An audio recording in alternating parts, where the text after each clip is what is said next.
And as I'm leaving the shop, paying for it, another song came on, is You Are My Special Angel, and my grandmother used to call me Angel. So wow, this all happened in one? This happened within 1 hour. Oh, that's amazing. That's amazing. Yeah. Yeah. Well, you know what I'm hearing you say is that, and I think this is really important, is that a song sets up ritual space for us, and ritual space is so very vital. You know, I know that rituals get overdone in religions, but you know, a ritual space where we can meet up in that huge, vast, time and space thing that's out there. So I can see where a song, because I've had very similar kinds of experiences with music, with songs. So tell us about your inner dancer and how that came about, and how, I think it's important enough and interesting enough that we all get to our inner dancer. Maybe you can tell us your story about that and how someone might get to their inner dancer. Well, I forget what I wrote about that, George. Okay. Was that about the retreats that I give? Yes, as a matter of fact, and you were, I believe what happened, you were at a retreat. Yes, okay, that's what I thought. Okay. Yeah. I went to a retreat, and on Friday night they asked us to share our gifts. And I sat there and I said, well, God, I don't have any gifts. And people were saying, oh, they could, they sang and they did art. And so I sat there and I said, I don't have any gifts. And then I heard that little voice say, well, you can dance. And I said, oh, God, I just danced in the living room for you. But I knew that I had to say to the leader, I dance. So I went up to her and I said, well, I dance. And she said, well, what kind of dance do you do? And I said, well, I dance with God in my living room. So the whole weekend went by, and she never came to me and asked me to share my gift, and I was quite grateful. Huh. Right before the retreat ended, she came up to me and asked if I would be willing to dance at the end of the retreat for the women. And I said, well, I have to pray about it. And I went to my room and I prayed, and I knew that this is what God wanted me to do. So I did. And they had a big circle around me. It was on the beach, and I just danced, and it was so powerful. I didn't even know they were standing around me. It was just a time that I just felt so connected to my God. And many of the women came up to me afterward with tears in their eyes, and they said how much that touched them. It was the best part of the weekend for them.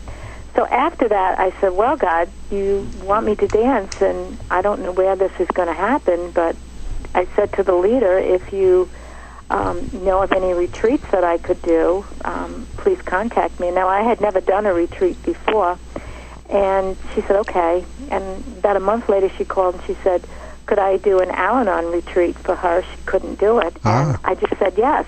And again, I never had done a retreat before, but I did it. And on the retreat, I danced, and I taught the women to dance, and it was just incredible, the freedom and the connection they had to themselves and to God. And so now when I do retreats, all of my retreats end with, on Saturday night, we all dance, and the women love it. They just love it.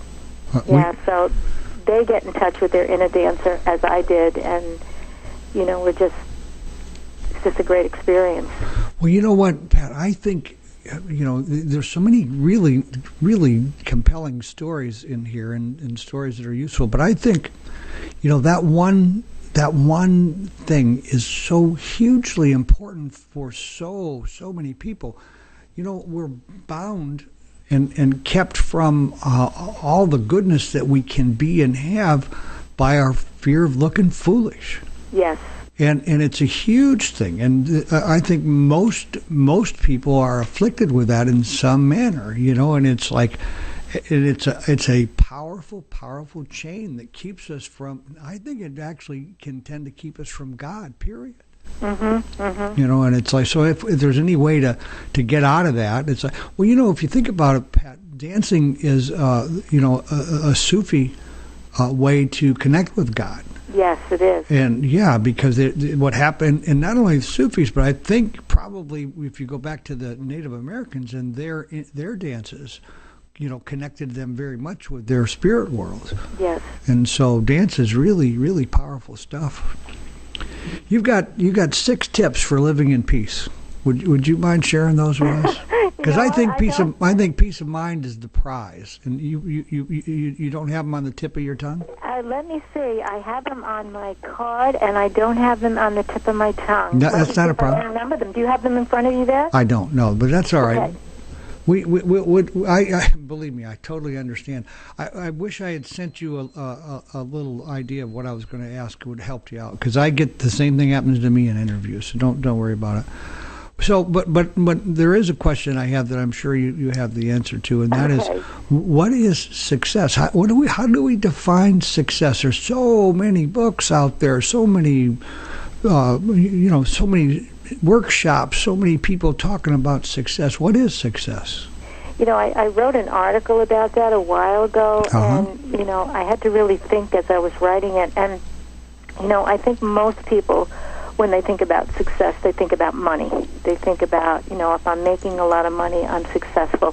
And I do not, it's certainly wonderful to make a lot of money, and there's nothing wrong with that. I think that God wants us to have abundance. But success to me is really, it's about living my life to the fullest. It's about knowing who I am. It's about serving. It's about sharing my gifts. It's about being authentic. It's about really connecting with my inner soul and God. So that's how I would, describe success. It's really living my life to the fullest and using my gifts for the good of all involved. Yeah, I think that's hugely important. I suffered from low self-esteem for a good deal of my life.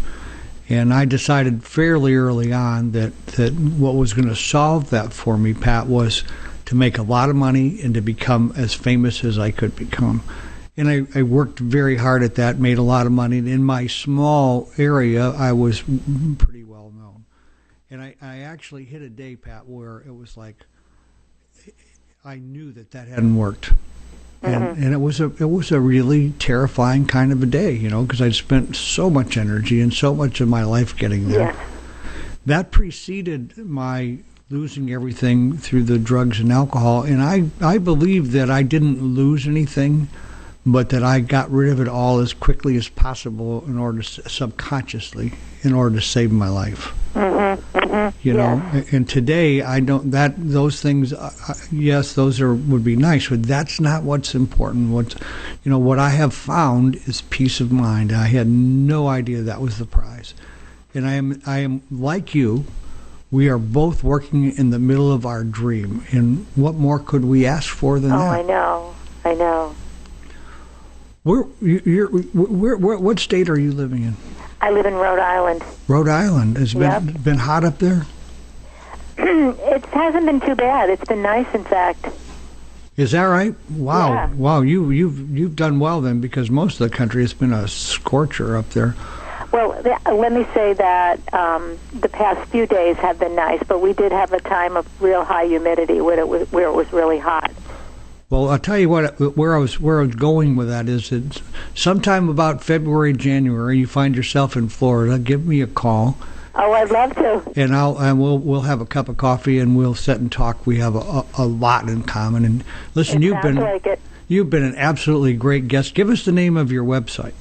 My website is www.simplyawomanoffaith.com. Great. And they can find all of your contact information there. I really recommend that if you're struggling with any of the stuff we talked about tonight, that you give Pat a call. Pat, thank you for taking your time and spending with us tonight. Thank you. It's been a wonderful interview. Yeah, I've totally enjoyed it. You have a great night. Bye-bye now. Bye now. Okay, so remember, next week I got a really fantastic guest. Pat was a really good guest. One of the things that I really appreciated in Pat's conversation, occasionally I'll get a guest that doesn't engage with me. We really don't talk back and forth, and they just talk at me for the whole interview. And it's just so much better when we're able to talk as people. And the thing that impresses me about Pat's work is that I can see that what she's talking about comes from her experience. It's not opinions. It's real stuff that really happens. And being authentic, that's hugely important. I wish you your way into being authentic. I work at that on a day-to-day basis these days. So be sure and come back next week. And in the meantime, don't forget to accentuate the positive and have a fantastic week.